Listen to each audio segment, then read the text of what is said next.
vend les choses qu'on sait faire, on vend les choses à leur juste prix selon nous. On cherche pas à faire des coups, on cherche à installer des relations très proches et très équilibrées avec nos clients. Ça fait chier de devoir se passer les infos dans un Slack où tu as un fil qui est hyper long, que tu remontes en fin de journée, et ça n'a pas du tout le même impact que dans les personnes qui sont les unes à côté des autres. On voulait en 5 ans essayer d'arriver à 10 millions de chiffres d'affaires et 100 personnes. Les gens qui sont la bonne personne et qui arrivent à s'en sortir dans n'importe quelle situation, ils viennent pas bosser dans une boîte, ils ont fait.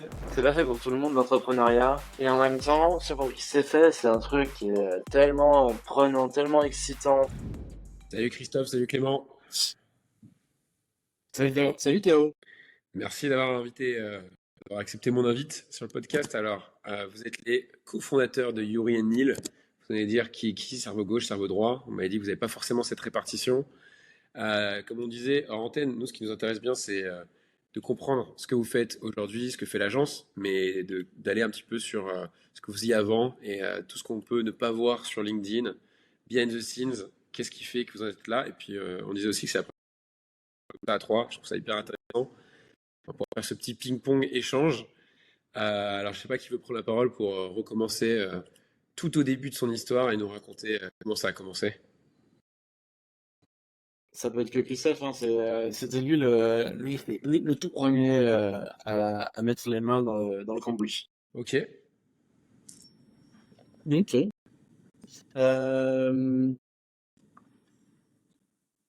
Études compliquées. On abandonne la médecine. Ok. Mais comme je suis très vieux, c'était il y a très longtemps. Euh, je démarre mes études en 2000. Et là, on parlait de multimédia. Et je vais dans une école qui apprend à faire plein de trucs, avec en priorité des CD-ROM. Et des grosses stations qui permettaient de faire des menus de CD-ROM, c'était la préhistoire. Et mais c'est une école qui formait tous les 15 jours, tu apprenais un nouveau truc, du son, de la vidéo, du code. Et ça apprenait à pas avoir peur des nouveautés et tester et se dire, bon, en vrai, je peux avoir un niveau assez moyen, assez vite, juste en bricolant, quoi. Et que c'est des disciplines, entre guillemets, faciles où tu peux mettre les mains dedans, vite t'amuser, comprendre un peu les règles et voir. Et beaucoup de contenu dispo déjà à l'époque si t'as envie de creuser. On est en quelle année là? Pardon? On est en quelle année environ? Bon, ça, j'ai fait mes études de 2000 à 2005. Et en 2005, il fallait trouver un stage. Et je savais pas trop où aller. Il y avait une boîte qui faisait du SEO à l'époque. Donc en 2005, c'était pour resituer. Google arrivait en France, plein de gens utilisaient Yahoo. Il n'y avait pas encore de réseaux sociaux. Et on chattait sur MSN. On se faisait des lises. Ouais. C'était vraiment une autre époque. Et donc arrivé dans le marketing à cette époque-là. Mais les choses, c'était au tout début aussi. Les moteurs de recherche sont super simples. Ils commençaient à avoir des ads. Donc Google, c'était le début de boîtes qui investissaient beaucoup. Je me retrouve dans une boîte qui fait ça, mais vraiment au hasard. Ça aurait pu être une boîte qui faisait des, euh, des photocopies ou autre chose. J'avais un peu pris le premier truc qui passait. J'avais un pote qui bossait là-bas qui m'a dit ouais, l'ambiance c'est cool. Et donc je suis allé voir et en fait ça m'a plu parce que un petit peu comme sur le reste, t'avais pas besoin d'avoir des grosses connaissances académiques. T'arrivais, tu mettais les mains dedans et puis t'apprenais sur le tas et c'était un peu la jungle. Mais si t'étais, ce qui était le facteur le plus important, c'est est-ce que tu étais motivé, est-ce que tu avais envie d'apprendre. Moi, ce côté-là, ça m'a plu. Sûrement parce que quand il fallait trop apprendre en mode bourrage de crâne, j'étais tout de suite en échec parce que, je sais pas, mon cerveau, il est pas fait pour ça. Et j'ai besoin d'apprendre en manipulant, tu vois, j'aurais dû construire des voitures, un truc dans le genre. Mais bon, non. La vie m'a envoyé dans une boîte qui faisait de l'internet quand c'était le début et que il commençait à avoir des budgets en France.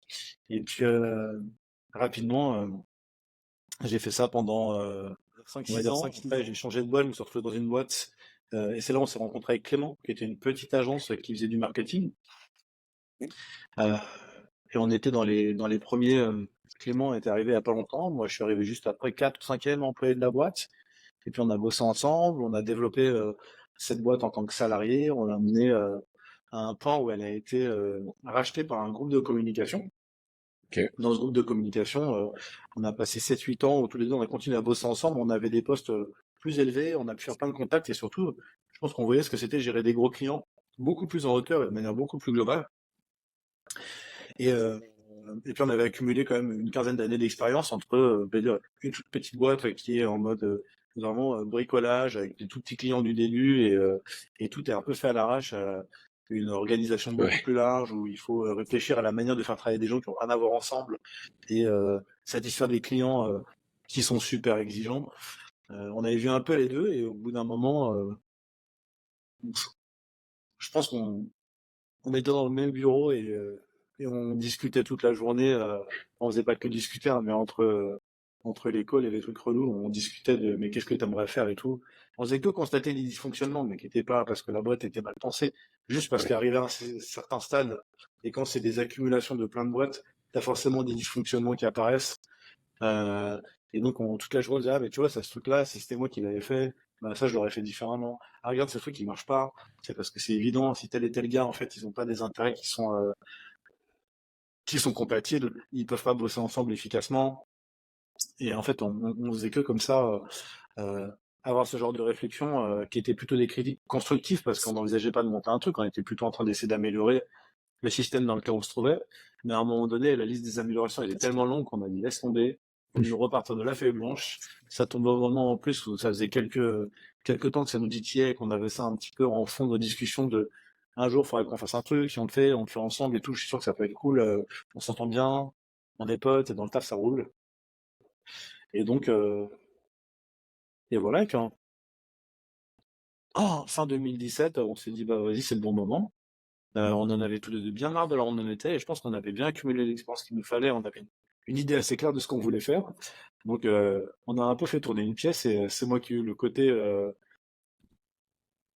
de démarrer. Donc, je suis parti un peu en exploration. Et puis, Ok.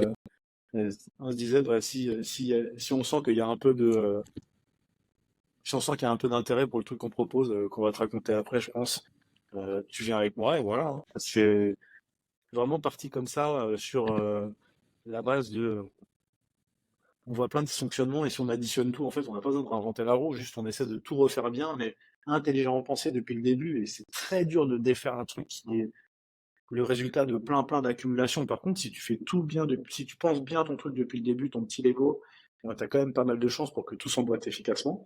Et c'est ça qu'on a essayé de faire. Donc 2018, démarrage, Clément m'a vite rejoint parce que ça prenait, Et et nous question. voici aujourd'hui.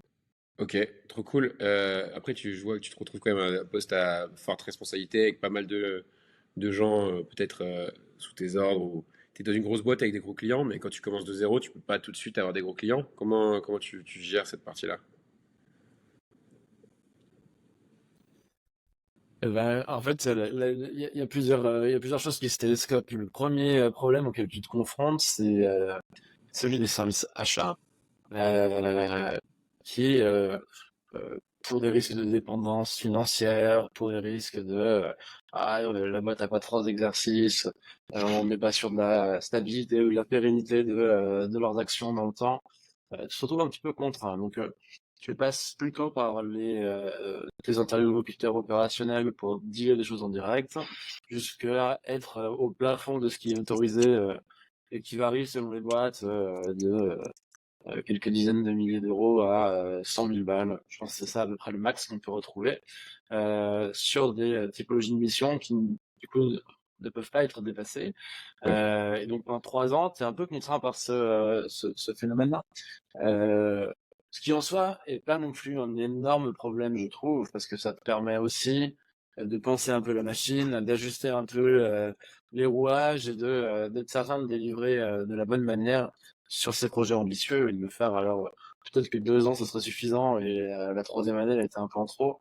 Mais, euh, mais disons qu'au début, j'ai trouvé que c'était aussi la possibilité d'aller surfer au-dessus des grosses marques, mais aussi de leur donner des codes qui correspondaient plutôt à ceux de plus petites structures, avec plus d'agilité dans certains cas, peut-être un peu moins de budget, un peu moins de capacité à construire des projets ambitieux pour certains, mais beaucoup plus d'efficacité et de réactivité pour mettre en place les choses. Donc, ce que tu gagnes d'un côté, tu le perds de l'autre et réciproquement, mais quand Ouais. les deux arrivent à mettre en place un peu le ping-pong vertueux, tu as quelque chose qui fonctionne bien pour tout le monde. Et pour comprendre, tu parles de ces premières missions et du coup, c'était quoi enfin, c'était quoi la niche ou le concept? Est-ce que c'était agence de com 360 ou c'était quoi au début? Euh, on vient avec Christophe plutôt des métiers dits de l'organique que tu connais bien, hein, le SEO, le contenu. On avait fait ça pendant 12-15 ans, tu vois, quelque chose comme ça. Donc, euh, c'est là-dessus qu'on était plutôt connus qu'on tirait notre légitimité. Je pense qu'on avait aussi eu la bonne idée de laisser une bonne image partout où on était passé. Et on avait toujours essayé de faire le max pour les clients qu'on avait eu à gérer par le passé. Et ça, quand même, même si tu réussis pas tout, quand le client sent que tu fais tout ce que tu peux pour l'accompagner dans sa problématique, ça crée quand même des conditions super favorables pour la suite. Donc ça, c'est le premier point. Donc on s'est lancé sur ce métier-là en ayant en tête de le connecter le plus rapidement possible au reste des canaux d'acquisition parce que la page de Google elle est partagée maintenant entre le SEO et les ads quasiment à 50-50 quand je regarde la majorité des requêtes. Donc de ne pas composer ta réflexion stratégique en fonction de ces espaces publicitaires-là, c'est un peu suicidaire. De la même manière, de ne pas penser ton SEO avec une stratégie de contenu un peu fine, c'est suicidaire. De ne pas réfléchir à la performance de ton SEO en le connectant à les capacités de tracking de la data et d'analyse de cette data-là, c'est suicidaire. Et comme ça, des choses suicidaires, tu en trouves beaucoup. Donc, notre idée, ça a été, et c'était aussi d'ailleurs né un petit peu en réaction à ce qu'on avait connu dans nos expériences précédentes, hein, et quelle que soit la taille de structure, des très petites ou des très grosses, on se rendait compte qu'il y avait cet obstacle un petit peu d'arriver à mettre en place des synergies intelligentes entre les métiers, de le faire avec efficacité, de le faire surtout avec pragmatisme. Pas de concevoir le plan de bataille infernal que certaines agences essaient de mettre sur pied, mais qui dans les faits n'est jamais délivré parce que il ne correspond pas à la réalité des organisations des clients, mais d'avoir quelque chose très clé en main, très pragmatique, qui amène de la performance immédiate. Notre ambition, ça a toujours été celle-ci. Et donc, on a structuré et construit Urianil avec l'idée non pas d'être les spécialistes du SEO capables de connecter au reste, mais plutôt d'être une agence multispécialiste de chacun des sujets sur lesquels elle allait et qui ne s'improvisait pas sur les métiers qu'elle ne connaissait pas, avec l'idée de systématiquement, quand bien même il ne confiait qu'un petit bout du périmètre, chercher à le connecter au reste, non pas pour vendre plus, mais pour réaliser mieux. Et ça, quand on a commencé à l'expliquer à nos premiers clients, que ce soit des petites startups, il y en a eu pas mal, notamment qui venaient de chez 50 Partners, avec qui on a travaillé, et qui ont travaillé toujours bien, ou des grands comptes qu'on avait dans nos réseaux, des personnes qui nous ont fait confiance dès le début. On a toujours cherché à mettre ça en place de cette manière-là. Ok. Et justement, tu parlais de ton réseau au début. Il y a beaucoup de personnes du coup qui sont dans cette situation où ils font des belles carrières en agence et ils veulent franchir le cap et devenir indépendants. T'es un peu dans une prison dorée, tu gagnes bien ta vie, t'as la reconnaissance, t'as plein de choses. J'imagine que tu pars pas sans avoir un premier client. C'était quoi votre première mission? Comment vous l'avez trouvé? Et ça ressemblait un peu à quoi? Ça suffisait pour partir ou... On est parti sans avoir le premier client. Enfin, en l'occurrence, Christophe est parti sans avoir le premier client et moi je l'ai rejoint 4-5 mois après. Le temps on est parti avec une rupture conventionnelle, hein, on va pas le mentir. Ça a été Pôle emploi notre VC et Bien sûr.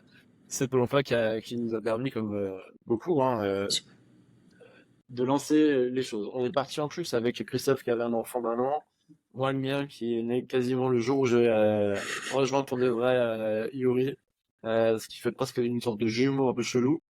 Euh, C'est qui mais est chelou. donc, c'est Yuri. Ouf. Ouf. Non, non, mais avec l'idée, en tout cas,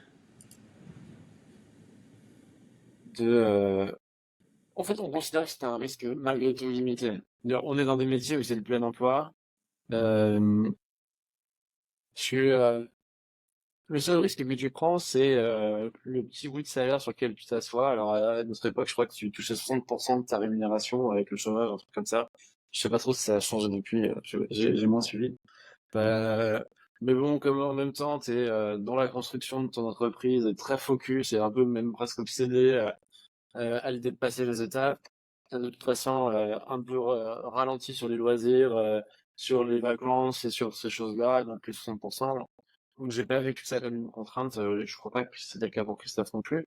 Mais c'est sûr qu'il y a quelque chose qui te fait te focus tellement fort que t'oublies un petit peu le reste au passage. Et donc c'est euh, un truc que notre paternité respective nous a aussi rappelé, c'était cette nécessité d'équilibrer les choses euh, pour pouvoir non pas faire un marathon ou un sprint, je trouve que c'est dans ça, mais en fait c'est enchaîner les sprints quoi, parce que finalement c'est ça que tu fais quand tu es entrepreneur, c'est que tu cours peut-être 40 km, mais tu les fais avec plein de sprints de 100 mètres.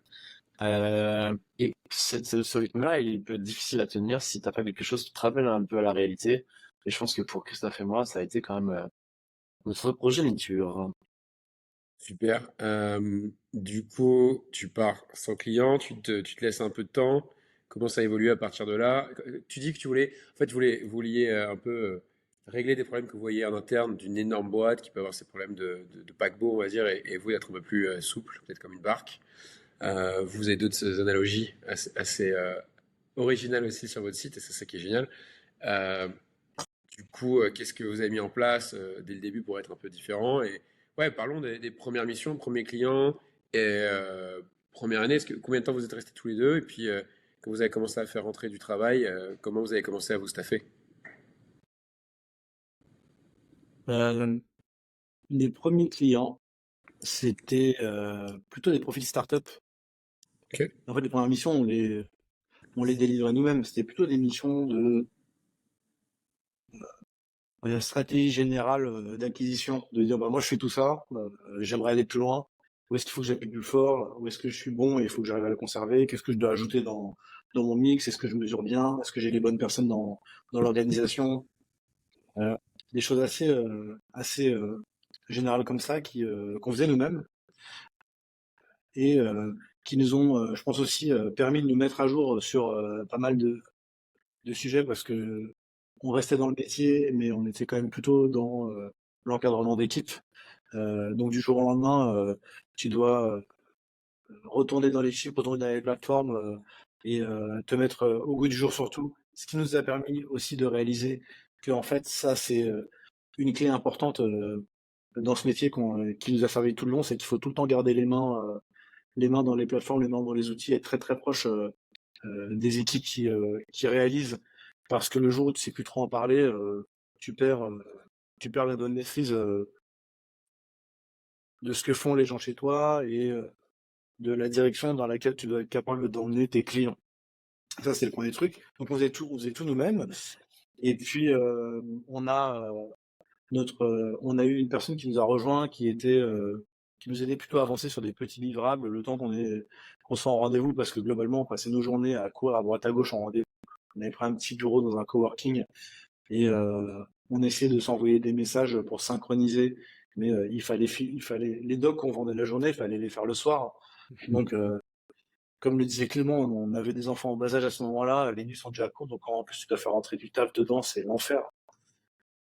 Mais c'est ce qui te permet de tout bien maîtriser, on va dire, bien façonner ton produit, ta façon de faire, mettre toute ta personnalité, ta particularité dans les premiers docs qui derrière vont être ceux qui vont être quand même pas mal déterminants pour les personnes qui vont arriver et te succéder. Ils vont repartir de ces modèles-là, qui vont adapter, ils vont se les approprier. Mais si tu as un modèle qui est fort, déjà, tu as des premières briques en fait de l'identité de ce que tu vas faire. Et le fait qu'on l'ait beaucoup fait nous-mêmes, je pense que ça a permis de quand même fixer ça. Et ensuite, après que Florian, qui était la première personne qui nous avait rejoint, nous aidait vraiment en comblant les trous de ce qu'il pouvait, parce qu'on n'était même pas là pour trop le former, donc on avait trouvé quelqu'un qui était débrouillard et motivé et qui trouvait ça rigolo comme concept. Et rapidement après, on a recruté Benoît, qui est une personne avec qui on a travaillé des années et qui lui est un profil très expérimenté sur nos métiers et qui a fait la même chose. On lui a dit au début, tu t'occupes de tout. Par contre, la promesse, c'est que si on arrive à faire développer l'organisation, tu seras tout en haut et c'est toi qui organiseras toute la partie force de frappe, quoi, les opérations, et tu en prendras la direction, tu l'organiseras comme tu veux, et on va tout construire ensemble. Et donc ça a été, je pense, un deuxième choix qui a quand même pas mal coloré la suite de l'aventure, en plus d'avoir beaucoup fait nous-mêmes au début, et de l'avoir tenté un peu de notre patte. Ça a été d'embaucher une première personne qui était quelqu'un en qui on avait très confiance, mais surtout qui était très expérimenté, qui était là pour organiser. Et moi, ça nous a fait gagner beaucoup de temps parce qu'on pouvait s'appuyer sur quelqu'un qui savait aller voir des clients, qui en Ok. même temps avait la vision de comment je fais pour organiser les choses, pour commencer à installer certains process, certains modèles de travail, pour que le jour où il y a des personnes qui arrivent en dessous de moi, ça a été pensé pour en fait. Ça n'a pas été fait. C'est pensé pour être une organisation qui va grandir.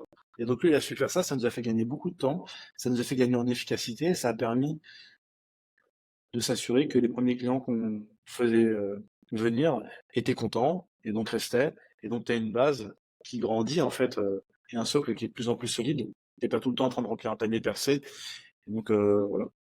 Tu vois, ça c'est hyper rare hein, comme parcours. Enfin, en tout cas, dans les personnes avec qui je parle, souvent c'est j'ai rien fait avant, j'ai vu 3 vidéos YouTube et du coup je me lance en freelance. Du coup, je suis un artisan Mm. et un jour je commence à saturer. Du coup, je prends d'autres personnes qui sont eux aussi des artisans, mais personne n'a cette expérience enfin peu de monde, cette expérience de management, d'organisation, etc. Et il y a ce virage très difficile de ok, ben, je dois arrêter d'être artisan et je dois apprendre un autre métier qui est maintenant manager, gérer une organisation, être leader, etc. Et ça casse en général. Enfin, c'est très compliqué. Vous l'aviez eu, et si je comprends bien, c'est cette personne, Benoît, je crois, qui vous a rejoint. Lui aussi avait Ouais. déjà mis en place des process. Ouais, puis on avait travaillé ensemble pendant des années avant, donc on savait exactement ce qu'il savait bien faire et comment bien exploiter tout son potentiel et ce qu'il aimait. Donc oui, mais il y a aussi un point, c'est que important dans cette histoire, c'est que on est parti pour construire quelque chose qu'on voulait faire grandir. Nous, on voulait pas faire un truc de freelance entre nous, etc. On voulait vraiment monter une boîte avec une équipe qui allait grandir avec plein de services. On savait pas exactement grand à quel point, mais on savait qu'on voulait que ce soit beaucoup plus qu'une aventure de deux potes, quoi. Que ce soit bien plus ambitieux que ça. Et donc, quand tu vas dans cette direction-là, tu réfléchis, comme tu le disais tout à l'heure, à tous les choix que tu peux faire qui peuvent te permettre au maximum de, comment dire, de pas être indispensable partout. Et Ouais. donc de trouver. Big c'est le bon choix parce que si tu veux pas être indispensable, il faut prendre quelqu'un qui est aussi bon que toi, voire meilleur, et qui peut se substituer à toi devant les clients. Et donc ça, tu ne peux prendre qu'une personne qui a un bon niveau. Et donc de base, en fait, le fait de choisir de construire quelque chose, et on avait vraiment écrit précisément, on veut que ça ait tel lieu, on veut qu'il y ait tant de monde, on s'était fixé des jalons, on avait un peu un plan en se disant, bon, peut-être qu'on va pas du tout faire ça, mais en tout cas au moins ça nous fixe comme ça une direction. Et si tu as fixé la direction, déjà, ça t'aiguille quand même dans pas mal de choix. Quand tu fais des docs, tu te dis, mais attends, comment je fais un doc qui est pas juste pour ce cas-là, mais qui peut être réutilisé, avec des zones où je vais dire, ah bah ça, ça peut être répliqué, ça moins, c'est une partie plus sur mesure. Tu penses tout, en fait, dans, par rapport à cette direction que tu as fixée. Et ça change plein de choix que tu fais qui te permettent de préparer la suite et plutôt d'accélérer le mouvement vers cette suite, parce que sinon, tu peux aussi garder tes clients, faire tout le relationnel, te conforter dans un truc qui est difficile en même temps assez agréable, de d'être indispensable partout et d'avoir tout le temps la Ouais. lumière. Alors que sinon, c'est tout l'art d'arriver à se mettre dans l'ombre et à mettre, tu vois, au premier plan d'autres personnes, quoi. C'est pas du tout le même délire. Et ça change aussi, j'imagine, les types de clients que tu vas démarcher, prospecter. Tu avais l'air de dire, vous courriez partout dans Paris, j'imagine peut-être. Donc, Oui. vous Même êtes... en dehors, hein. Putain, on a pris Ok. des TGV le matin et tout, laisse tomber. Et c'était quoi? C'était vraiment relationnel? Vous avez construit un réseau pendant 20 ans en bossant et vous alliez voir les potes de potes? Ou, comment vous avez décroché ces rendez-vous? Ouais, ouais, il y avait une bonne partie. Enfin, c'était une partie. Après, disons que c'est pas toujours. simple d'aller agiter un peu son réseau LinkedIn, mais quand tu prends le temps de bien le faire, que tu accordes la juste importance et le temps nécessaire à un traitement efficace, c'est quand même et que tu as laissé une bonne image, hein, évidemment, c'est le point de départ. Euh, Bah, tu te rends compte que des projets, il y en a en fait.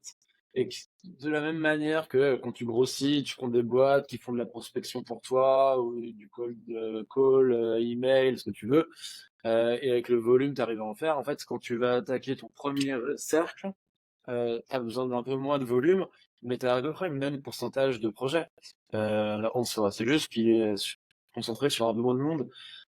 Donc, c'est ça, le vrai bon conseil là-dessus, c'est d'y passer le temps nécessaire. Et que fondamentalement, c'est ça la priorité. C'est tant que t'as pas, si les deals, tu peux être le meilleur expert du monde, ton agence, ça n'existe pas. T'as personne à qui, que tu veux embaucher personne, et tu peux te prévaloir de rien. Donc, le, le vrai sujet, c'est celui de la vente initialement. Nous, ça a toujours été un peu notre moteur. C'est pas une vente à tout prix. C'est, je pense, aussi ce qui fait notre succès, c'est que on vend les choses qu'on sait faire, on vend les choses à leur juste prix selon nous, on vend les choses qui correspondent à l'objectif qui nous est présenté. Euh, on cherche pas à faire des coups, on cherche à installer des relations très proches et très équilibrées avec nos clients. Et fondamentalement, tout votre enjeu, c'est celui-ci, c'est d'arriver à le faire avec le maximum d'efficacité. Et au début, moi, c'est assez simple d'aller voir les personnes avec qui tu as travaillé, de leur dire, ah, en prenant un café, je t'explique un petit peu ce que je construis. Il y aura peut-être pas de projet, mais écoute, dans le pire des cas, tu auras eu un café gratos, on aura passé un bon moment. Et dans le meilleur, on aura un projet ou un truc auquel réfléchir ensemble, et ce sera super pour moi, pour me lancer et pour réfléchir. Donc, Ok. c'est vraiment comme ça qu'on y allait. Mais bah, pour que ça fonctionne, il faut accepter d'en faire quand même beaucoup. Et donc, faut, on a la chance d'être en vélo avec Christophe, l'un et l'autre, et ce qui nous permettait d'arpenter Paris avec beaucoup d'efficacité et un ou deux t-shirts de rechange dans un sac à dos Ok. pour enchaîner les rendez-vous, quoi. Ouais, c'est bien parce que aujourd'hui, tu parlais des agences de prospection. Maintenant, tout le monde se lance en disant, ah, bah, je vais prendre un freelance qui va prospecter pour moi. Je vais pas décoller de mon ordi. Je reste en slip chez moi. C'est peut-être un peu limité comme vision et peut-être qu'on voit voilà que pour être un peu plus ambitieux, c'est ça. Et en plus, tu parlais de ce côté, tu vas prendre un café, tu vas juste dire, tiens, je lance ça. Je veux te rencontrer, donne-moi tes conseils, ou tu avais cette espèce de humilité, où tu étais juste, tiens, je te raconte ce que je fais, raconte-moi ce que tu fais, et puis au moins, tu te rappelles de moi, tu prends ce café en physique. Aujourd'hui, tu passes devant 99% des gens. Euh, Même un podcast comme ça, on ne crée pas la même relation que si on se voyait dans un studio à Paris et on avait bouffé ensemble après. Ça, faudra le faire. Mais c'est vrai aussi. Avec Ouais, plaisir. Non, mais ça, t'as entièrement raison. Dis pardon, regarde, je te propose la main, ça. On est resté un peu old school hein, de ce point de vue-là, et enfin, moi, je le reconnais plus que volontiers. J'aime encore bien aller voir les gens, j'aime bien aller chez les clients. On a pris les bureaux extraits 2 fois plus grands que le besoin qu'on a aujourd'hui réellement pour que nos clients puissent venir facilement. Pour que tu ça vois, soit tu un peu la vois, tu vois, communauté, tu vois, quoi. tu vois, tu vois, tu vois, tu vois, tu vois. Et vous êtes... Regarde, le seul loyer bien investi. Ok. Il y a ça, des dizaines de milliers d'euros là, Ils, sur des postes sérifiés. ils sont où vos bureaux? Mais vraiment. Ok, donc ça c'était les débuts. Donc direct, j'imagine physique, donc c'est-à-dire aussi bureau. Chez vous, vous avez direct pris des bureaux tous les deux ou... Bon, c'était pris un coworking au début, Ouais, c'est ce que tu dis, pardon. on avait genre, trop, genre entre deux bureaux, il restait une tranche où j'avais dû mettre une imprimante, ils ont cloisonné le truc en se disant on va pas le refourguer à ces trois-là. Et on avait vraiment genre un truc comme ça. Ça, on pouvait même pas passer. Quand t'étais assis avec une chaise, ça prenait toute la place. Et on a encore des photos de ce moment-là, c'était trop marrant. Bon, on a vite pris des bureaux parce que c'est vrai que depuis que le télétravail s'est installé dans le Covid, il y a beaucoup de personnes qui se sont vachement habituées à ça. Mais comme le disait Clément, nous on a beaucoup appris en ayant quelqu'un qui faisait un truc à côté que tu vois parce que son ordinateur est à côté du tien. Et tu dis attends mais comment t'as fait ce truc aussi vite? Tout vas-y montre-moi. Ou alors on a pu observer des gens qui étaient un peu plus introvertis que d'autres, qui ils vont facilement pouvoir s'ils butent sur quelque chose et quelqu'un passe derrière, ils disent attends, mais je veux pas que je t'aide, mais déranger quelqu'un, solliciter une visio, ils oseront jamais le faire et ils vont perdre des tonnes de temps parce que ils sont gênés en fait de déranger leurs voisins, alors que ça se fait très naturellement quand tu es assis à côté. Et à plein de niveaux, pareil avec des équipes commerciales, tu as besoin de créer une dynamique, il y a beaucoup d'informations qui circulent en permanence. Ça fait chier de devoir se passer les infos dans un Slack où tu as un fil qui est hyper long, que tu remontes en fin de journée, ça n'a pas du tout le même impact que quand tu as les personnes qui sont les unes à côté des autres. Donc nous, on a toujours cru qu'il y avait le fait d'être dans la même pièce, enfin en tout cas dans le même lieu, ça crée une cohérence, ça facilite le partage d'infos, ça facilite la progression. Il faut juste arriver à bien les nuancer pour que ça corresponde avec les besoins de chacun, les habitudes de chacun. Mais dans notre façon de faire, le télétravail, c'est pas forcément ce qu'on veut généraliser. C'est un bon outil à certains moments quand tu es plus efficace, ou parce que c'est pratique parce que tu te fais livrer une machine à laver. Mais si tu veux réfléchir à plusieurs, Et c'est quoi il y a plein de choses qui marchent mieux quand on est dans la même pièce. aujourd'hui, vos règles ou votre vision par rapport au télétravail, comment vous gérez? Est-ce que tout le monde est à Paris? Tout le monde, il y a quelques jours de la maison? Est-ce qu'il y a des gens vraiment dans d'autres villes? On a un format assez classique aujourd'hui, j'ai l'impression, qui est 3 jours en présentiel, 2 jours en télétravail pour la majorité des gens. Il y en a quelques exceptions de personnes qu'on a recrutées en dehors de Paris, enfin, effectivement dans ma ville, à Nantes, à Lyon, à Bordeaux, etc., qui ont du coup des conditions un peu particulières de ce point de vue-là, mais qu'on essaye de faire remonter quand même régulièrement parce que je pense que ça participe à leur équilibre, à elles, et à l'efficacité pour l'ensemble de la structure. Donc, on n'a aucun modèle, disons, qu'on encourage plutôt, en tout cas, les points de rencontre au maximum, quitte à ce que le vendredi soit sacrifié, qu'il le soit pour la majorité, et que les 4 autres jours soient des lieux d'échange, enfin des jours d'échange, de vie et de réflexion collégiale. Ouais, donc du coup, par rapport à ça, on en vient. C'est vrai que cette culture du télétravail, aussi le fait que vous avez commencé à 3. Aujourd'hui, vous êtes combien? 115, 120, un truc comme ça. Ok, j'ai l'impression que quand vous étiez 3, c'était quoi, 2018-2019? C'était il y a pas longtemps. Ouais, il y en a une assez forte croissance, ouais. Ben justement, là, j'ai donné le point de départ, le point d'arrivée.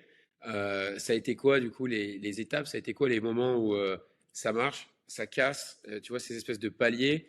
Comment vous l'avez vécu? Comment vous avez dû évoluer?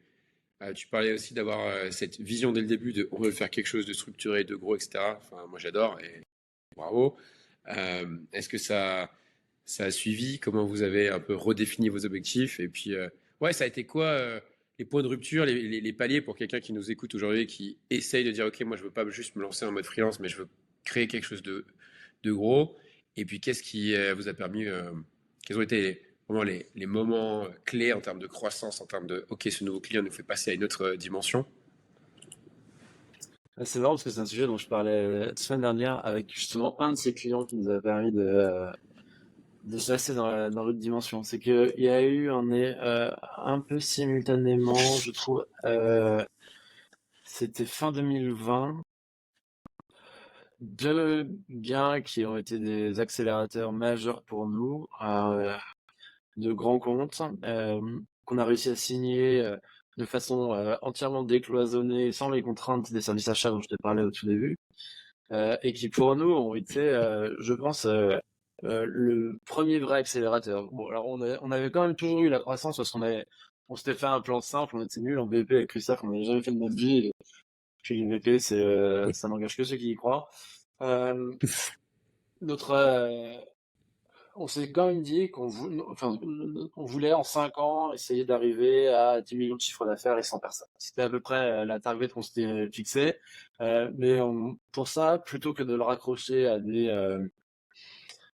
du concret chiffré de combien de clients et quel panier moyen il faut pour arriver à ce truc-là, on l'avait plutôt déconstruit et reconstruit avec fondamentalement de quoi on a besoin pour arriver à ça. Et on s'était plutôt dit, il faut que à la fin de l'année 1, on ait signé 3 références qui, quand on les met sur un PowerPoint, te rendre crédible pour les autres.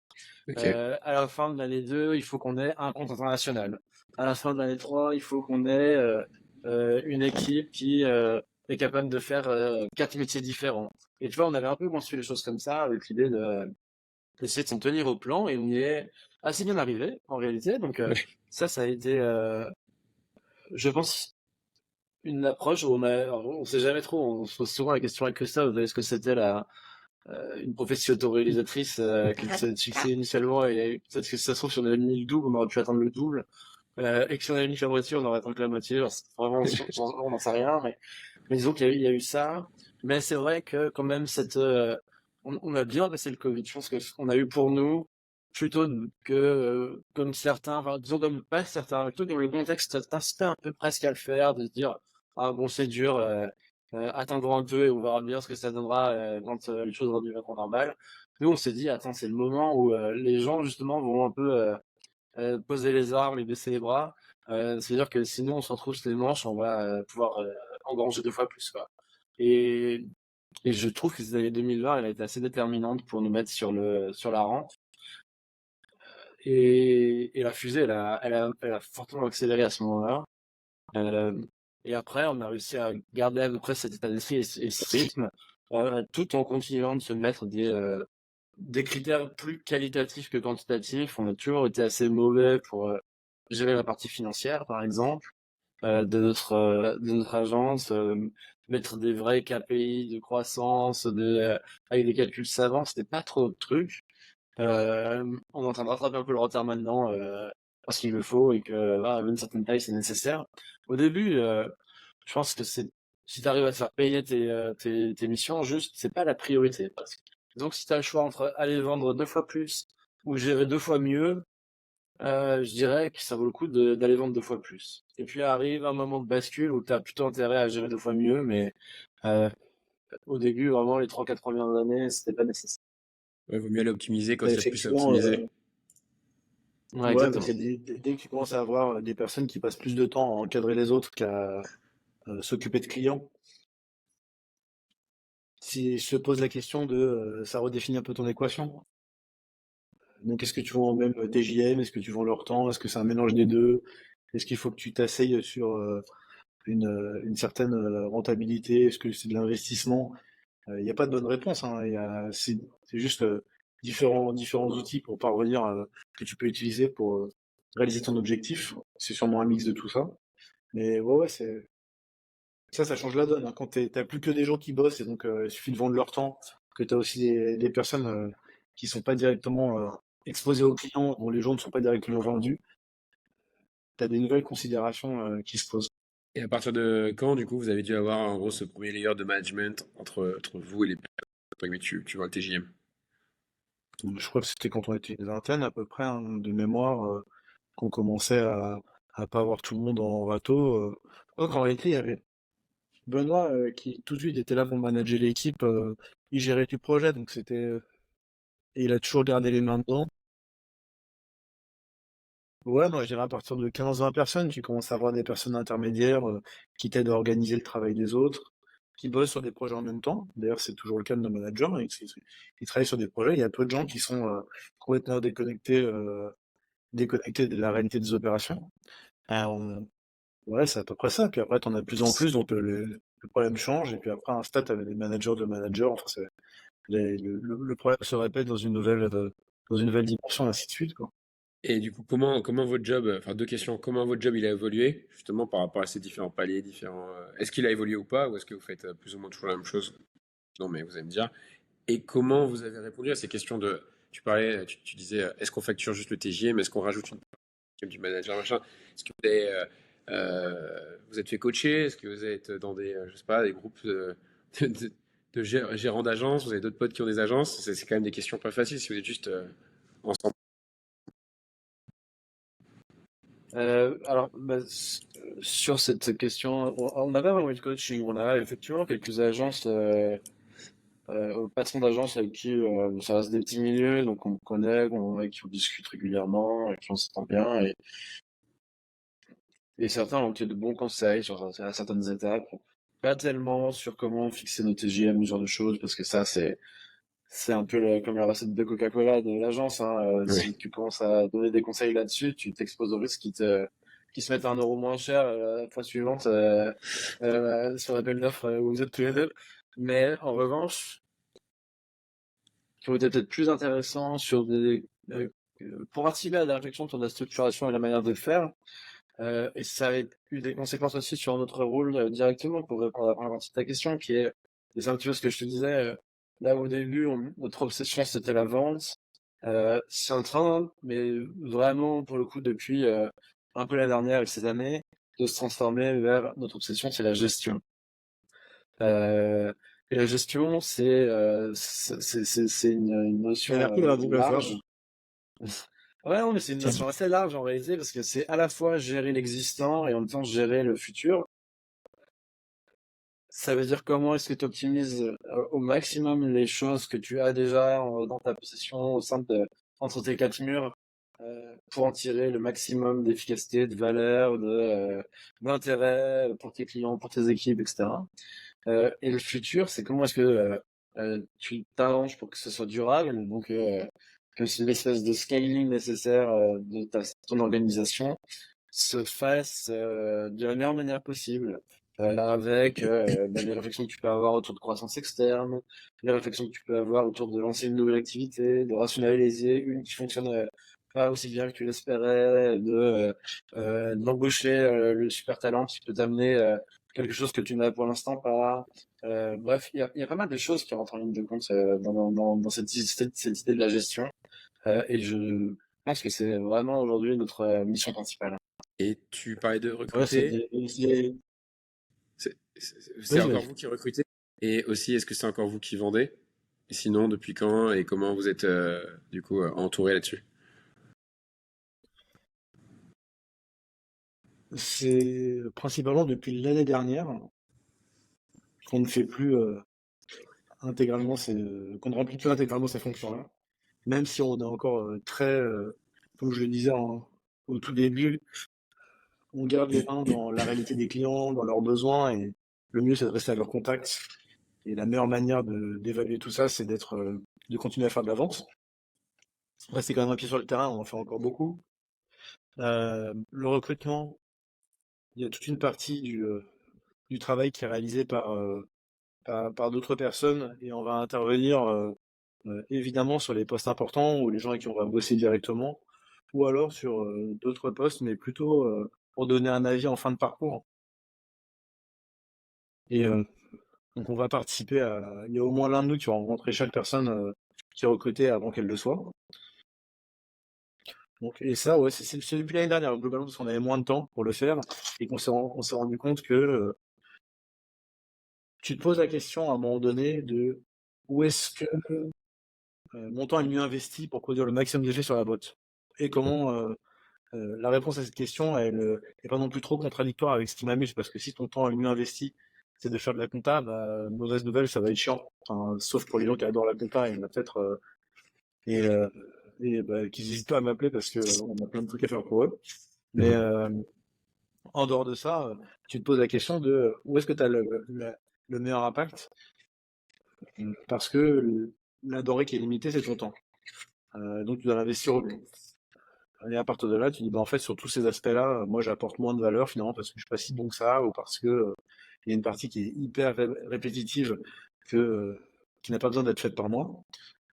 Et donc, c'est là où tu places des gens, et donc tu es en permanence en train d'analyser ce qui occupe le gros de ton temps et de te poser la question de est-ce que ce qui occupe le gros de ton temps correspond à des missions qui ont un vrai impact sur la courbe de la boîte, ou est-ce qu'il y a toute une partie de ton temps qui pourrait être fait par d'autres personnes, et en fait, tu perds du temps plus par l'habitude d'un truc qui était petit, et qu'à mesure que la boîte grandit, tu continues à le gérer, et ça finit par te prendre un temps de ouf, et tu t'es même pas rendu compte que ça te grisote des créneaux qui pourraient être une rencontre intéressante, qui elle peut être déterminante pour la boîte, parce que seul toi, en fait, peut transformer dans un truc intéressant. Donc c'est Donc ça ça la question, évolue c'est en permanence. ouais, Tu te poses toujours la question ça de qu'est-ce évolue. qui est impact et ça change et tu te remets en cause. Ouais, puis c'est aussi vachement, tu vois, un des avantages d'être au bureau, c'est qu'on est tous les deux dans le même bureau et on a toujours fonctionné comme ça. On a essayé d'autres modes, on n'a jamais trouvé plus efficace que des tâches l'un à côté de l'autre. Et donc, t'es aussi beaucoup, comment dire, critique, mais dans le bon sens du terme, avec les personnes avec qui tu bosses au quotidien, qui disent, mais attends, mais ce truc-là, pourquoi c'est toi qui commandes le café? Ça fait des heures que tu cherches ton mot de passe sur les sites. Vas-y, fais faire ce truc par un machin, quoi. Ça a aucun sens que tu fasses ça. Ouais. Faut leur dire, putain, j'ai ce rendez-vous, il est vraiment hyper intéressant. Je peux pas y aller à cause de tel sujet de merde dont je dois m'occuper. Il faut qu'on arrive à résoudre ce truc. En fait, c'est d'être en permanence en regard critique sur l'organisation en général et sur la façon dont tu occupes ton temps pour essayer de l'aligner au mieux avec ce dont la boîte a besoin. Et ça, Ouais, c'est pas évident. ce que j'ai- Faut le regarder de l'extérieur. c'est ce que j'allais dire, c'est que au-delà du fait que c'est pas forcément évident de trouver ce qui te prend du temps, qui devrait pas être toi qui fais, on arrive un peu à la notion de lâcher prise. C'est ton bébé, il faut pas Bien te sûr. planter quand tu délègues, faut pas, tu veux que ça aille dans la bonne direction. Ça a été dur pour vous. Enfin, comment vous avez eu est-ce que vous avez eu des erreurs? Est-ce que vous avez pas lâché prise assez tôt? Ou est-ce que plutôt vous aviez déjà cette expérience qui fait que ça allait? C'est des erreurs, on a fait plein d'économies, ça c'est sûr, hein. Ok. Non, là, je dirais que on a été gâtés de ce point de vue-là. La première personne qui nous a rejoint, c'est quelqu'un qu'on connaissait très bien, qui en avait hyper confiance. Tu démarres en fait avec un système où ça fait partie de ton fonctionnement que de réfléchir à plusieurs. Et ça te Mm. décomplexe vachement par rapport au truc. Je pense que si la première personne qui arrive, tu lui confies un truc important, il fait n'importe quoi, il te grille ton image auprès de plein de gens, après tu es super en recul. Donc je pense que les premiers recrutements, que ce soit des personnes en qui tu as confiance, ça te met quand même en pratique, mais aussi, on va dire, dans un peu psychologiquement dans les bonnes conditions pour derrière passer la main, quoi. Après, c'est pas toujours facile, hein. C'est sûr, mais le truc dont tu te rends compte, c'est que c'est pas que la question d'avoir la bonne personne. C'est qu'il faut avoir la bonne personne et la mettre dans les bonnes conditions, lui accorder le temps qu'il faut, arriver à comprendre où est vraiment, elle, son terrain d'aisance, pour pas non plus la mettre dans une situation de défaut dès le début, juste parce que tu veux te débarrasser d'un paquet en entier. Donc, je suis sûr que c'est à moitié trouver la bonne personne et puis à moitié savoir tu vas créer les bonnes conditions pour que le truc puisse se faire. Et peut-être que parfois on a un peu notre erreur, c'était peut-être d'avoir un petit peu sous-estimé cette deuxième partie du truc. Parce que les gens qui sont la bonne personne et qui arrivent à s'en sortir dans n'importe quelle situation, ils viennent pas bosser dans une boîte, ils ont fait. Tu vois. Donc en fait, les personnes qui nous rejoignent, il faut les deux. Et ça, on a mis un petit peu de temps à le comprendre. Ok. Question plus, tu parlais d'objectifs, vous étiez mis 5 ans, 100 millions, vous êtes a priori à peu près à ça. Quand tu scales une agence, forcément tu scales à peu près proportionnellement le nombre de personnes. J'ai l'impression qu'on est toujours dans cette espèce de chiffre clé de 100K par employé. Mais au niveau du chiffre d'affaires, est-ce que tu scales euh, le nombre de clients ou est-ce que en fait pour grossir tu es obligé d'avoir des clients de plus en plus gros ou est-ce que c'est bon j'ai dit que c'est un mix des deux mais tu vois qu'est-ce qui impacte le plus? Est-ce que vous réfléchissez à cette question de revenus par employé? Est-ce que vous avez eu des moments où vous étiez à beaucoup plus, beaucoup moins? Est-ce que c'est quelque chose ouais, qui vous fait réfléchir? C'est sûr que ça me fait réfléchir, ces sujets-là. Comme je te disais, on a passé vraiment les 5 années précédentes plutôt à vendre qu'à gérer. Donc, c'était des questions qu'on se posait objectivement assez peu. Disons, quand tu es sous certaine forme d'hypercroissance, tu peux t'épargner la réflexion autour de ces sujets-là. Tu sais presque que tu vends tellement que de toute façon, C'est absorbé. sauf si t'arrives, ouais, sauf si t'as une ambition de vendre, de faire une valorisation quelle qu'elle soit et que tu veux maximiser le truc, ce qui n'est pas notre cas. Euh, si c'est pas le cas, c'est pas notre sujet. Euh, Aujourd'hui, on reste en assez forte croissance, mais disons on a atteint une taille d'entreprise qui nécessite de s'y intéresser un petit peu plus. Donc on commence à le faire. Euh, L'histoire, c'est alors ce que tu disais, effectivement, la réponse est un peu dans la question. Et c'est vrai, la réponse est un peu dans la question. Et t'as à la fois la nécessité d'aller te pas te noyer sur que des petits projets parce que gérer 800 clients, ne serait-ce que pour la facturation, c'est enfer. Mais même intellectuellement, je pense que ça demande une disponibilité d'esprit que tout le monde ne peut pas avoir. Et donc, tout l'objectif, c'est d'arriver plutôt à ajuster le portefeuille de tes consultants pour faire en sorte qu'ils aient, encore une fois, on revoit ce que je disais au début, simultanément l'agilité de certains petits comptes, certaines petites structures, et en même temps la structure et les capacités d'investissement ou de taille de projet de plus gros. C'est quand tu arrives à faire cet équilibre-là, tu as quelque chose qui fonctionne bien. Donc, je sais que ça te demande un peu plus d'énergie et que c'est probablement un peu plus difficile d'aller séduire les gros. Donc, l'équipe commerciale, elle se doit d'être très tournée vers ce sujet-là. Et en même temps, on refuse pas les plus petites structures parce qu'un euro, ça reste un euro. Et toute notre ambition, c'est d'essayer d'en tirer pour nos clients le maximum de valeur de cet euro-là. Et donc, qu'il soit petit ou gros, ça change juste un peu la manière de le faire. Et encore, même pas tant que ça, finalement. Oui, puis après, vous avez votre TJM qui filtre, j'imagine, naturellement. Enfin, là, tu vas pas avoir, quand tu es un tout petit client, tu vas avoir un freelance et après, ça évolue. Et, C'est vrai. et du coup, sur le côté panier moyen ou nombre de clients, plutôt, c'est un peu le même concept. Est-ce que enfin, est-ce qu'au fur et à mesure des années, tu as senti que vous êtes monté en termes de nombre de clients, puis après, en fait, c'est juste à peu près le même nombre de clients, mais juste de plus en plus gros, ou ça évolue comment, cette histoire par proportionnellement au chiffre d'affaires?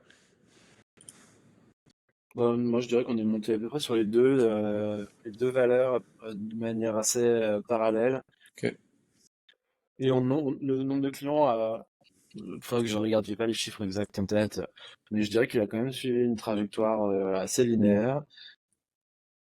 Et le panier moyen aussi. Et je pense que c'est un peu ce qui fait la force de notre modèle, qui est cette idée le modèle multi-spécialiste, c'est que euh, tu peux développer tes clients existants quand ils ont des besoins supplémentaires versus ce que c'est la mission sur laquelle ils t'avaient sollicité initialement. Et tu peux en faire rentrer aussi d'autres en parallèle et ça fait monter ton panier moyen de fait et ça t'empêche pas d'aller chercher des nouveaux clients aussi. Donc c'est vrai que nous ça c'est une équation qui a bien fonctionné pour nous. Vous pensez un peu en business unit, c'est-à-dire chaque type de métier, vous voyez un peu à l'intérieur de votre agence des mini-agences. Ouais. Des mini-agences, mais qui ont un devoir de systématiquement réfléchir à comment se connecter les unes par rapport aux autres. Ok, Si ce truc-là disparaît, tu deviens une agence, tu deviens un généraliste. Tu deviens une des grosses agences du marché qui font certaines choses vraiment très très bien, mais qui ont souvent un peu plus de mal à connecter les expertises. Et nous, c'est ce sur quoi on veut absolument faire notre différence. ok. Et donc là, on était sur la partie agence, et je vois que vous avez le parti fusée, accélérateur, top secret. Donc là, j'imagine que c'est peut-être autre chose que juste on va dire du done for you, du service classique. C'est quoi? J'ai vu que vous êtes dans la formation aussi. Tu peux m'en parler? Vous pouvez m'en parler? Ouais, en fait, à mesure qu'on a avancé, on a continué à faire un petit peu ce qui est à l'origine du projet, qui était de essayer de comprendre les frustrations des clients et ce dont ils ont besoin et qu'ils n'arrivent pas à trouver. Et on s'est rendu compte qu'il y a des marques qui ont envie qu'on s'occupe de leur marketing et puis d'autres qui ont envie qu'on leur apprenne à faire ou qu'on arrive à travailler de manière hyper intégrée avec leurs équipes. Donc ça suppose de être capable de les former. Donc je pose la question de faire un organisme de formation, etc. Donc là, tu rajoutes cette nouvelle brique. Plus récemment, il y a des équipes qui ont besoin qu'on les aide à recruter certains experts digitaux, mais eux, n'étant pas des experts, ils ont du mal à comprendre à quoi correspond la personne qu'il leur faut, où la trouver, comment l'évaluer. Donc on leur propose de faire ça aussi. Euh, trouver les, trouver les experts, les évaluer, leur proposer les trois personnes qu'il leur faut, qui ont, on va dire, des, euh, des spécificités un peu différentes, et leur dire, bon, voilà, à mon avis, lui, c'est ce qu'il faut. Lui, il va être un peu plus bourrin. Cette personne-là, elle est plus posée. Ça va être un peu moins délivré, mais elle ira un peu moins pousser les murs. À toi de te faire ton opinion sur ce qui te convient. Donc on rajoute comme ça en permanence des, euh, des briques sans forcément avoir de plan préétabli parce que ça dépend de ce qu'on découvre chez nos clients. Et peut-être demain qu'on va se rendre compte que ils ont besoin qu'on les aide à organiser des process de communication entre leurs équipes et peut-être qu'on pourra monter une équipe qui crée ça. Euh, Là évidemment il y a beaucoup d'engouement autour de l'IA, mais pas dans un côté grande tirade théorique, plutôt on va dire euh, de manière très spécifique comment demain je peux lancer un projet qui va faire augmenter l'efficacité de mon équipe, un truc super pragmatique.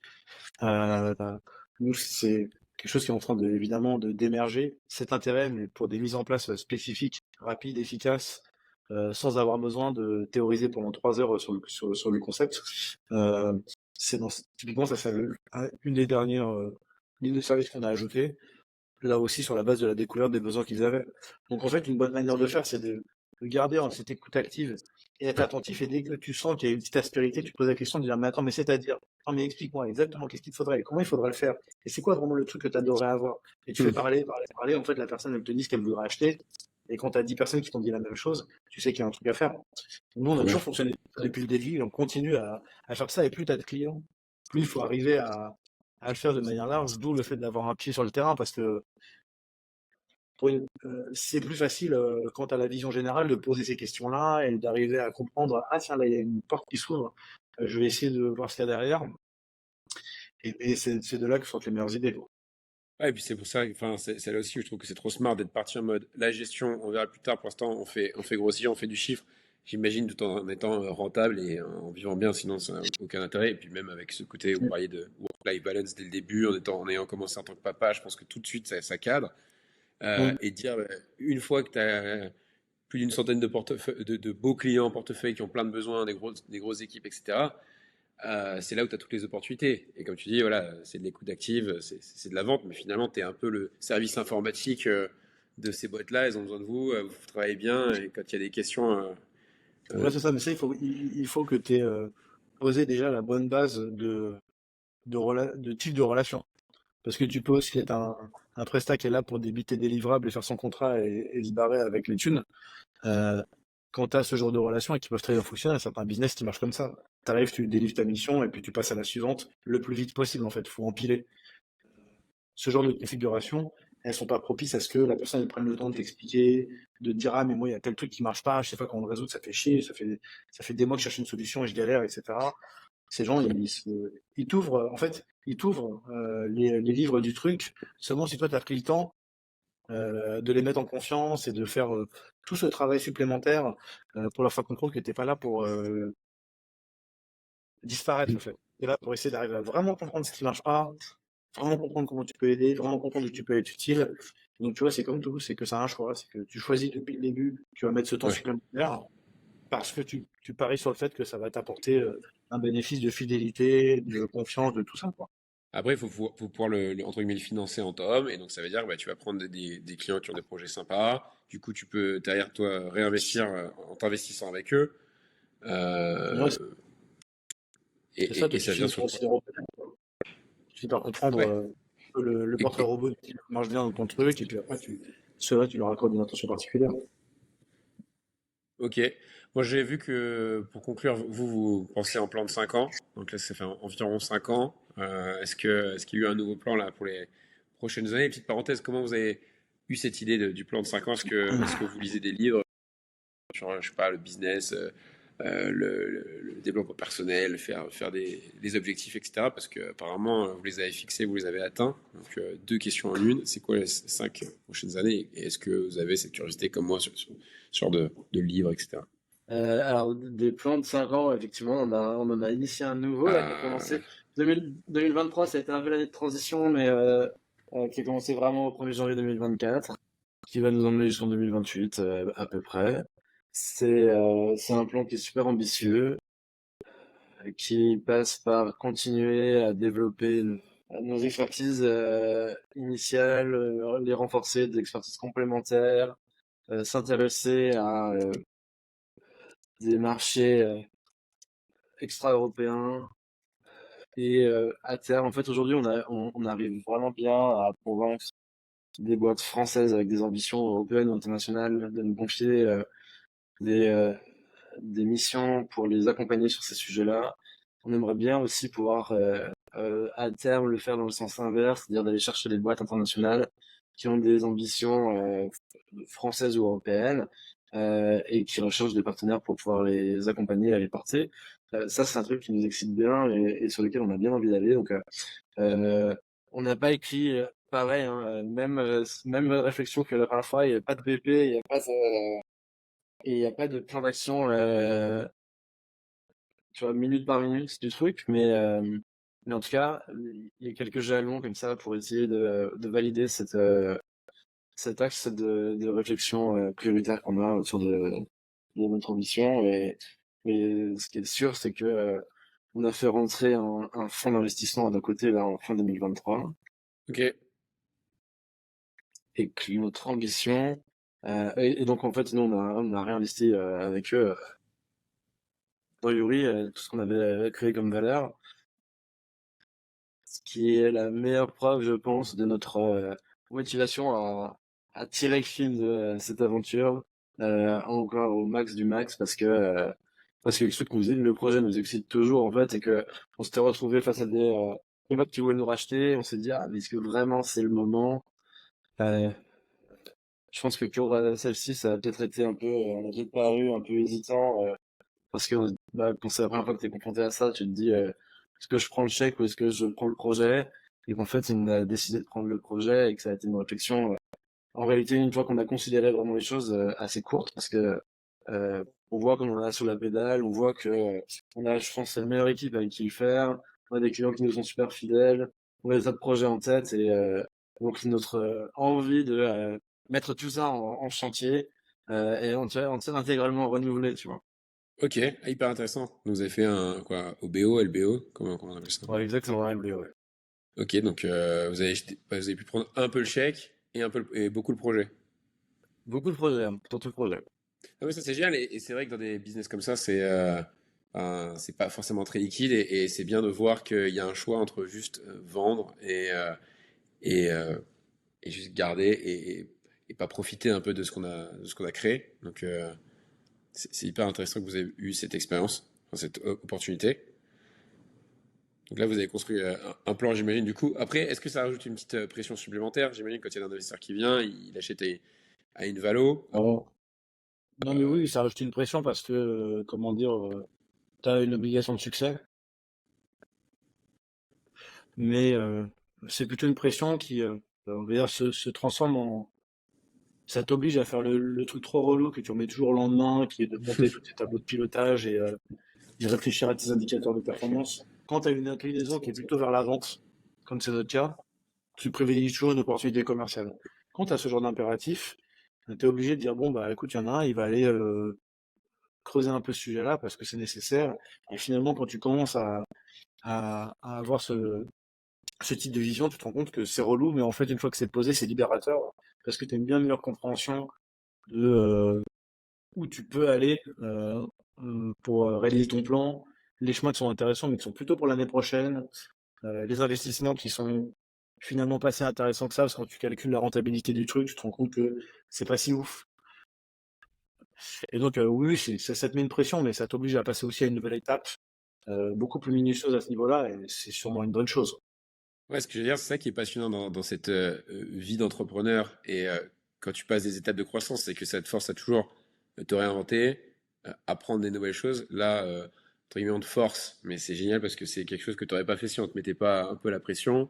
Tu es Ouais, payé c'est pour ça. être formé. C'est hyper intéressant. Bah, Ça, c'est ouais, on sûr, peut le hein, voir comme ça, ouais. c'est pas fait pour tout le monde, c'est pas fait pour tout le monde, l'entrepreneuriat, c'est sûr. Et en même temps, ce pour qui c'est fait, c'est un truc qui est tellement prenant, tellement excitant, tellement de tous les instants. Je pense que quand tu arrives à équilibrer avec un peu de ta vie à côté, c'est une aventure incroyable. C'est vraiment une aventure incroyable. Et moi, j'en parlais là aussi il y a pas très longtemps avec quelqu'un. Je dis, il y a des moments qui sont super difficiles. Et malgré ça, il n'y a jamais eu un jour où je me suis dit, ah putain, j'aurais pas dû le faire, quoi. Alors ça, ce projet, il nous excite de ouf et on est, euh, on est vraiment corps et âme dans tout ça, quoi. Je crois qu'il n'y a pas mieux pour conclure. C'était non, c'était Bien hyper résumé. intéressant et je pense que ça pourra inspirer pas mal de monde. Quand même, voilà, ça change un petit peu de pas mal de profils où on commence à 20 ans et on n'a rien fait, etc. Ben voilà, je pense que c'est bien de voir une autre vision. Euh, Moi, je retiendrai quand même ce côté où Tu poses les bases dès le début d'une vision et il y a un peu que comme ça que tu peux l'atteindre. Je suis très friand de ce genre de choses et là on voit que voilà, merci, vous êtes l'exemple vivant que ça marche. Euh, Non, mais il donc y a un truc aussi, c'est que tu parlais de littérature tout à l'heure. Il y a quelque chose qu'on a toujours beaucoup fait, c'est aller, comme tu disais, humblement voir des gens qui ont réussi ou moins, hein, et dire, mais attends, mais comment t'as fait? C'était quoi les conneries? Et moi, plus que les livres, je dirais que c'est poser plein de questions comme ça. Ça fait vraiment gagner du temps. Mais tu comprends plein de trucs, en fait, quand tu écoutes des gens qui disent leur parcours, leurs grosses erreurs, tous ces trucs-là. Euh, je trouve que tu comprends énormément de choses. Et après, le côté développement personnel, de comment toi tu te gères par rapport à ça, c'est presque la conséquence. Et si t'écoutes les gens, et je pense que il y a plein de personnes qui sont prêtes à donner du temps, si tu sais le demander correctement, et qui te partagent des trucs, quoi, de leur parcours, surtout s'ils sentent que toi tu vas te lancer là-dedans aussi. Euh, Si tu penses à ça, ça t'évite, déjà ça te motive, et puis ça évite beaucoup d'erreurs. Nous, on a toujours dédié beaucoup de temps à ça, on continue aujourd'hui, hein. On a toujours rencontré des gens qui ont fait des choses, qui ont plusieurs étapes devant nous, et tu dis, ah ouais, putain, il est déjà là et tout, comment il a fait? Ah ok, je comprends, il a abordé de telle façon, ah, c'est trop malin, vas-y, on va essayer de faire un peu pareil, etc. En parlant, ouais, et merci parce que du coup pas avoir honte, hein, de s'inspirer des bons, hein. ben voilà, et je pense que vous allez inspirer pas mal de gens aujourd'hui. Vous l'avez bien rendu. Franchement, merci pour ça. C'est un beau C'est parcours. gentil, ouais, merci.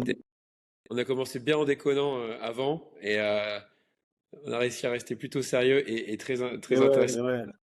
mais ouais, on est là pour Bien. faire de la philosophie, je t'avais dit. Ouais, non, mais c'est très bien. Franchement, merci beaucoup, messieurs. De rien, Théo, Merci, merci pour man. l'invite. Avec grand plaisir. C'était super et je vous souhaite une très bonne soirée à tous les deux.